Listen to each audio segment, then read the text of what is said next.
दोस्तों नमस्कार। आप देख रहे हैं सत्य तक प्रमोद झा के साथ। एयरपोर्ट के बाहर बैठी बुजुर्ग महिला बार बार उस दरवाजे को देख रही थी जिसके अंदर उसका बेटा गया था। सिक्योरिटी गार्ड ने काफी देर से बैठी बुजुर्ग महिला से पूछा, अम्मा यहाँ क्यों बैठी हो? किसका इंतजार कर रही हो?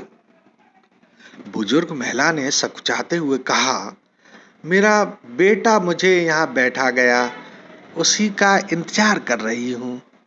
गार्ड ने कहा, अच्छा अच्छा ठीक है, आप आराम से बैठिए। अब शाम हो चुकी थी।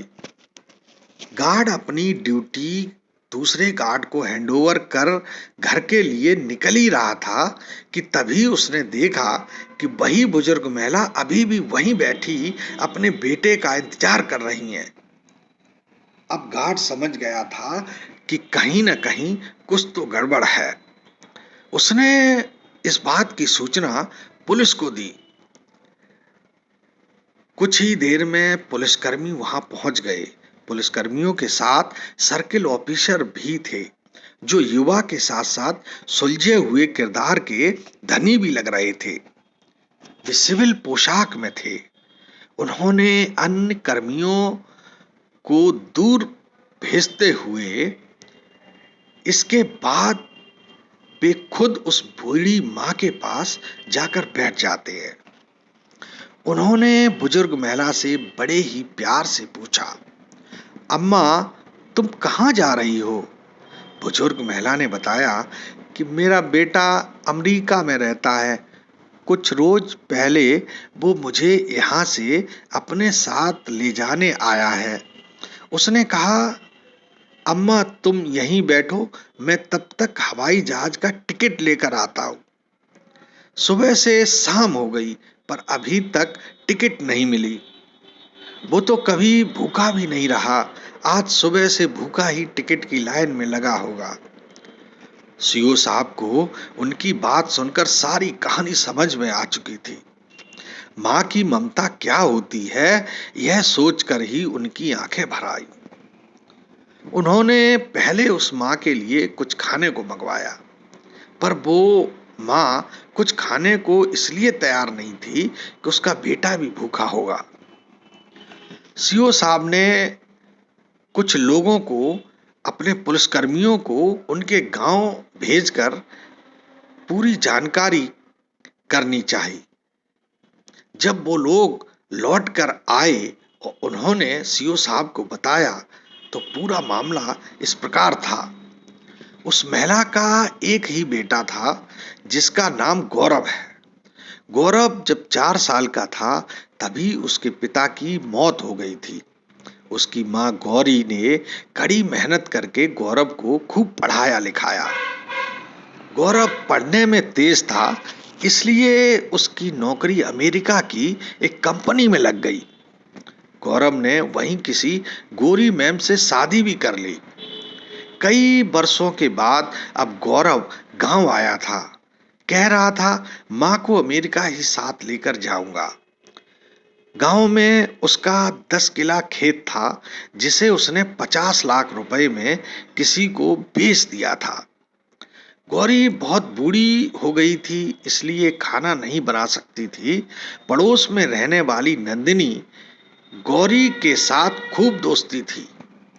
दोनों एक साथ ही खाना खाती थी। नंदनी का बेटा उन दोनों का बहुत ख्याल रखता था। इसलिए तो गौरी ने अपने लड़के से, गौरव से कहा, साफ साफ, खेत भले ही तू बेच दे, पर घर में अपनी सहेली नंदनी के लिए छोड़ कर जाऊंगी। नंदनी और गौरी एक ही गांव की थी, जिनकी ससुराल भी एक ही गांव में हुई थी। इसलिए मायके की दोस्ती ससुराल तक बरकरार थी। गौरी की यादें इस घर से जुड़ी थी, इसलिए वो चाहती थी कि वो घर उसकी सहेली नंदिनी के पास ही हमेशा के लिए रहे। आज जब गौरी गांव छोड़कर जा रही थी तो नंदनी और गौरी दोनों बहुत उदास थीं। पूरी बात सुन समझकर सीओ साहब की भी आंखें भर आई थी। वे सोच रहे थे, क्या अमेरिका में रहने वाले लोगों के अंदर मां की ममता का कोई मोल नहीं? सीओ साहब ने जब एयरपोर्ट से जानकारी पाई तो पता चला कि गौरव दिन में 11 बजे ही फ्लाइट से अमेरिका चला गया है। जब पूरी बात बूढ़ी अम्मा को पता चला तो वे बहुत दुखी हुई और उन्होंने अपनी सहेली नंदनी के पास वापस गांव लौट चलने के लिए सीओ साहब से कहा। सीओ साहब ने उन्हें गांव ले जाकर नंदनी के पास छोड़ दिया। अब उनकी देखभाल नंदनी का बेटा ही करता है।